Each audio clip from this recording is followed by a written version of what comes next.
welcome to Living Truth. As a media ministry of the People's Church, we share biblical teachings to help you grow spiritually together with our community. Wherever you're joining us from, we're so glad you're here. And we're glad that you joined us as we welcome our friend, Peter Chu. Let's dive in together as he explores what it means to us as believers that our God is mighty to save.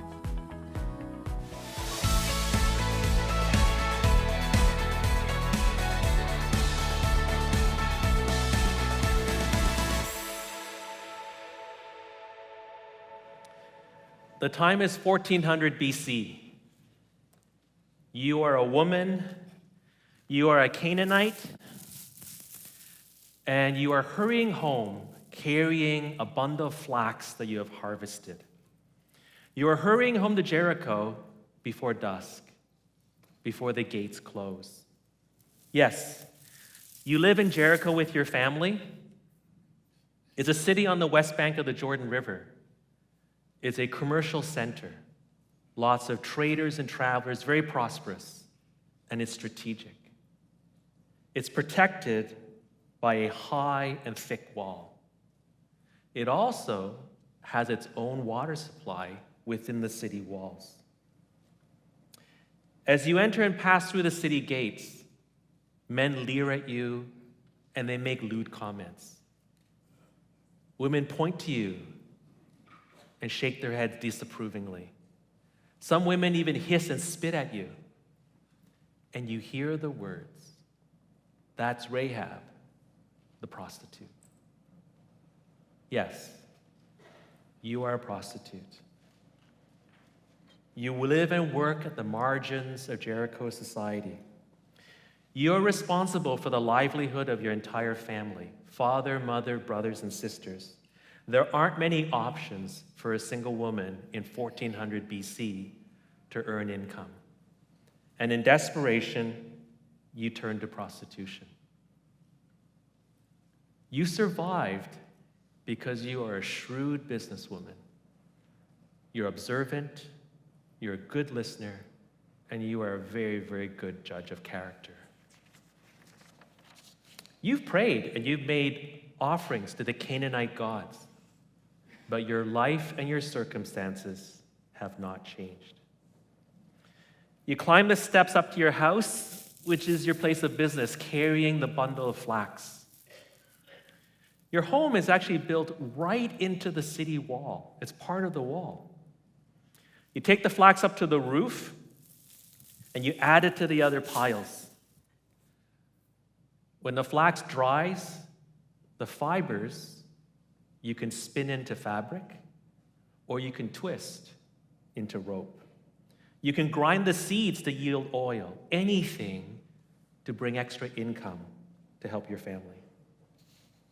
From the rooftop, you hear people in the city below shouting, talking excitedly and loudly. You see soldiers fully armed, running to the city wall and running to the gates. You wonder, what is going on? Two of your customers were merchants, and they crossed the desert regularly, and they loudly claimed that they had observed the camp of Israel from a distance. They saw tents spread out across the land as far as the eye could see. At the very center of this camp, there was a large rectangular tent, and it was surrounded by a fence. It appeared to be their place of worship. What was really strange, there was this massive pillar of cloud that hung over that rectangular tent of worship. In the daytime, it was a pillar of cloud, but at night, it was a pillar of fire that could be seen for miles in the desert. This people's God had a name. They thought it was Yahweh. And he apparently lived in the camp of Israel. And he traveled with them. He told them when to move and when to stay in camp by moving the pillar. And amazingly, he provided food for them. Every morning, this white flaky stuff would fall onto the ground. And you would see the entire camp go out with baskets and gather this. And then at night, flocks of quail would flood the area. This God fed his people.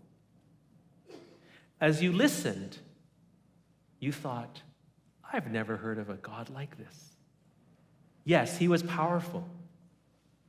The fact that they defeated the two Amorite kings, he must be more powerful than the Amorite gods. But what really caught your attention, this God was personal. He had chosen a people for himself. He lived in their midst. He gave them his name. He fed them, and he took care of them. The next morning, the entire city is still talking about this nation Israel, which is now camped across the Jordan from Jericho. And like your father, others have remembered the devastation of Egypt by their God. Reaction in the city is mixed. There are some who are in absolute panic, terrified. They are packing up and leaving, moving inland into Canaan. And there are those who are laughing. They think it is absolutely futile and foolish for Israel to try to attack Jericho. First, you have to cross the Jordan River. Then we've got this high, thick wall. We've got a well-drilled army. And our gods will look after us. You're up on the rooftop, and you're thinking. You've been actually thinking all night. If this God of Israel, Yahweh, ravaged the land of Egypt, parted the Red Sea, provided food and water for his people for 40 years in the desert, and then wiped out the two Amorite kings, then this God is the God in heaven and on earth. He is the true and living God. The other thing you've concluded is Jericho is doomed. The wall, the river, the gates, the army, they will be nothing for this God. And you decide that this is the God you want to worship, not the gods of Canaan. And on that rooftop, you say a simple prayer to this God. Yahweh, God of heaven and earth, the true and living God, I call out to you as my God. I put my trust in you. Rescue my family from the certain destruction of Jericho. Bring me to yourself. You have to get downstairs. It's late afternoon. Your customers will start showing up. Sure enough, you get down there, the place is already filled. The door suddenly opens, and two men walk in. They find a seat at a table in the corner where it's dark. And as you observe them, your keen eye recognizes right away they are not Canaanite. Their dress, their appearance, their manners, they're far too polite to be Canaanite. And then they speak Canaanite with a horrible accent.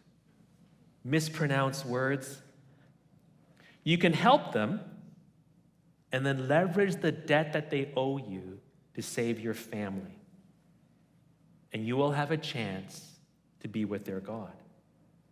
The risk, though, is if you are discovered, you and your family will be executed. You go back to what you've decided. This God of Israel is the true and living God. The city is doomed. These spies are my only chance to connect with God. So you make your choice. You call your sisters and you quickly give them instructions. They are bewildered, but from the look in your eyes, they know better than to ask any questions. And then while you distract the other customers, they hustle the two men up onto the roof of your house, and they hide them under the stacks of flax that are drying. No sooner had your sisters left with the two spies that there is a pounding on your door. It's the king's men. Someone, probably your customers, had reached the king with information. You don't have a lot of time to think, but you have to come up with the most complex lie and the best acting performance of your life. Why? You have to convince the king's soldiers that you are loyal and you are truthful. The only problem is you're a prostitute. You are the stereotype of unfaithfulness and deception. But you've got to convince them otherwise. You know how to play to men's egos. It's an Oscar-winning performance. The soldiers take off, pounding their way out the city gate on the road down to the Jordan River. But then something happens that you hadn't thought of. They close the city gates. The spies on your roof cannot escape. When the king's men return, not having found the spies, they will conclude the spies are still in the city. They will then search the city thoroughly. The spies will be found. They need your help to not only hide, they need your help to escape. You go up to the roof, you don't have a lot of time, you're going to make a deal. And you're not going to give the two men a lot of room. You tell them, I don't just want a promise. I want that promise formalized in a covenant. And you use all the language that was found in covenants to communicate that to them. You tell them, swear to me. I want a solemn oath. By your God. Swear to me by your God. You invoke their God as a witness to this transaction. He will hold them accountable. Give me a sure sign. This is all covenant language. Give me a pledge, a symbol that you will fulfill your word. And then lastly, you use the word hesed, loyal, faithful love. I have shown hesed to you, strangers, and I'm expecting you to repay me. You're not negotiating, you are claiming that they owe you, and you are claiming that debt. I have shown you hesed. When you take the city, you show hesed to my family. And it is your family that is your priority. You tell them twice, spare the life of my family, deliver them from death, and then you list every member of your family, father, mother, brothers, sisters, and all that they have. No one will be left behind. The spies agree, and in their answer back to you, they also use covenant language. They are telling you they understand what they are entering into with you. You ask for an oath, swear to you, they answer with an oath. Our lives for your lives, even to death. That last part is actually missing from the NIV. But they say, our lives for your lives, even to death. We will die to save your family. We will die in the place of your family. They stipulate a condition. You have to keep us hidden. Even after we leave, you cannot tell the king we've been here. And then lastly, they confirm when this covenant will be fulfilled. When Yahweh gives us this land. You had said, I know Yahweh has given this land to you. What both of you have shared belief in is that the city will fall and the land of Canaan will be given to Israel. With a covenant agreed upon, you have to help them escape since the city gates are closed. Since your house is part of the city wall, built right into it, you lower a red rope. You toss it out the window so they can climb down and escape. As a final act of hesed, you give them a bit of advice. Don't do what's expected. Head west. Go further, deeper into Canaan. because the king's men have gone east of the river. Hide out for 3 days, and then make your way back to the Israel camp. You watch the spies climb down and run off into the darkness. And as you watch, you suddenly realize God answered your prayer, cried out to him from that rooftop. He sent the 2 spies. How would you ever know this God of Israel? He sent the 2 spies to you. He's saying to you, I see you, I hear you, I will bring you to myself. And then a new thought crosses your mind, which makes you smile and laugh, actually. God's plan depended on 2 incompetent spies. And you start chuckling. If they were any good, you would not have noticed them, and neither would your customers. They would have been in and out of the city, and you would have never met them, and you would have never had the opportunity to be part of Israel. God's entire plan relied on the 2 spies being really bad at being spies. And you realize Yahweh has a sense of humor.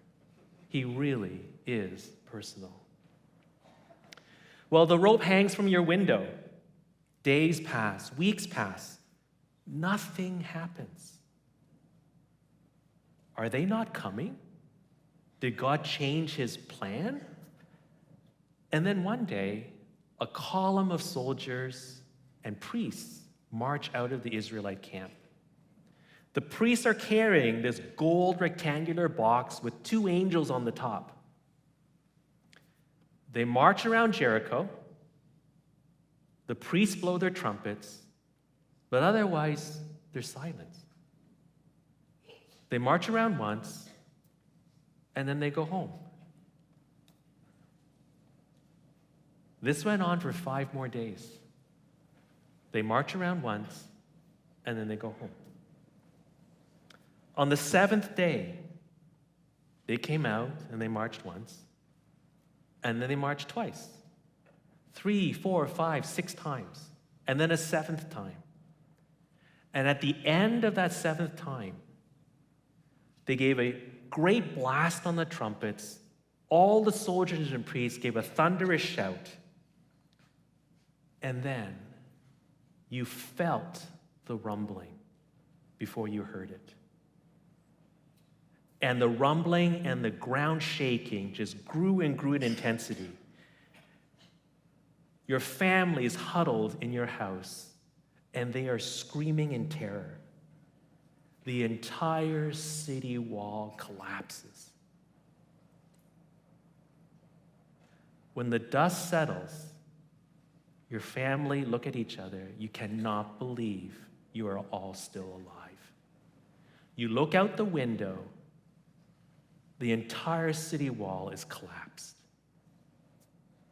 except your section of the wall that is still standing. The section of the wall that has the red rope hanging out the window. There's a pounding on your door. The 2 spies come in and they bring your entire family out and take you to the camp of Israel. But they place you outside the camp because you are a Canaanite, and they tell you you're unclean. In Jericho, you lived and worked in the margins, in the shadows. You and your family are alive, but you're back at the margins. You're outside the camp. But God's answer to your prayer is not over. After the battle and destruction of Jericho, most of Israel went back to the camp, except one young man. He sat on the pile of rubble, and he just stared at the section of wall that was still standing, the wall that had the red rope. coming out from the window. He sat and he stared and he stared, and he stood up and he muttered, "It's the same thing. It's the same thing." The young man realized that that red robe was the same expression of faith that his grandfather had made years ago when he put the blood of a lamb on the doorpost of the family home in Egypt. And when God saw the blood on the doorpost, he passed over that house and he spared the firstborn in that house, your grandfather. The young man thought, the woman who tied that rope to the window had the same faith that the God of Israel would save as his great-grandfather. He walks back to the camp of Israel, stops by the family tent, and he packs a sack of food. He walks through the entire camp, beyond the boundary, to your family's tents. He introduces himself and he hands you the sack of food for your family. His name is Salmon. He visits every day, and you two talk a lot. He is curious about you. He's particularly curious about how you came to believe in his God. What did you pray? Did you doubt? Did you have questions? You have questions about him and his God. How does he expect the Israelites to live? He tells you about the law. And then one day he asks, Salmon, are there any laws concerning Canaanites? And he grows very quiet. And he says, after a long pause, yes, we're not supposed to have anything to do with Canaanites. Salmon was no ordinary Israelite. He is the eldest son of the leader of the most prominent tribe in Israel, the tribe of Judah. You and Salmon marry. You settle in Bethlehem. You have a son. He's capable, good character, particularly generous and kind, and highly esteemed in the community. He's getting older, but he seems to have no interest in settling down and getting married. He keeps saying, Mom, I haven't found the right girl. You and your husband are stunned, amazed that God would work the same story in your son's life as he did in yours. You meet Ruth, and she is truly wonderful. You and your husband see the birth of your grandson, Obed, and even the birth of your great-grandson, Jesse. But you die not knowing that your great-great-grandson is King David. And centuries later, the Messiah, the Savior of the world, will come through your family. Rahab tells us the red rope of our lives is Jesus. Tie the red rope of Jesus to the window of your life and let it hang. And when God looks at the red rope of Jesus, he not only saves us, he brings us to himself. He gives us a place and a purpose, just like he did for Rahab. Do you have a red rope in your life? You're worthy of every song we could ever sing. You're worthy of all the praise we could ever bring. You're worthy of every breath we could ever breathe. We live for you, Jesus the name. Jesus, the name above every other name. Jesus. Jesus, the only one who could ever say, you are worthy of every breath we could ever breathe. We live for you. Oh, we live for you. Holy, there is no one like you. There is none beside you. Open up my eyes in wonder. Show me who you are and fill me with your heart and lead me in your love to those around. Jesus the name. Jesus the name above every other name.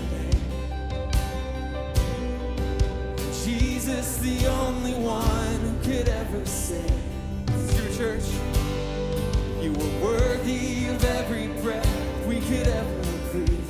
We live for you. Oh, we live for you. We sing holy, there is no one like you. There is none beside you. Open up my eyes in wonder. Show me who you are and fill me with your heart and lead me in your love to those. We sing holy, and holy, there is no one like you. There is none beside you. Open up my eyes in wonder. Show me who you are and fill me with your heart and lead me in your love to those around me. Oh, I will build my life. Oh, I will build my life on your love.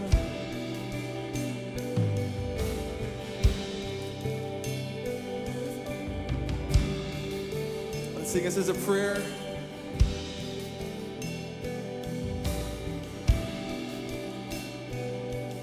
That I will build my life upon your love. It is a firm foundation, and I will put my trust in you alone. And I will not be, I will build, oh, I will build my life upon your love.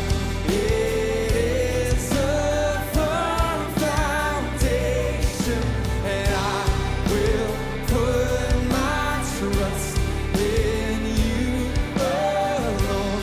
And I will not be shaken. And holy, there is no, sing it out.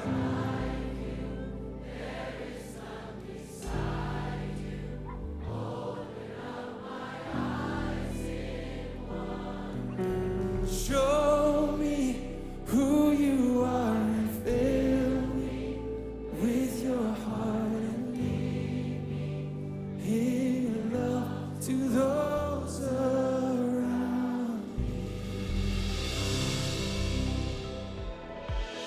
It was such a blessing to dig deeper into God's Word with you.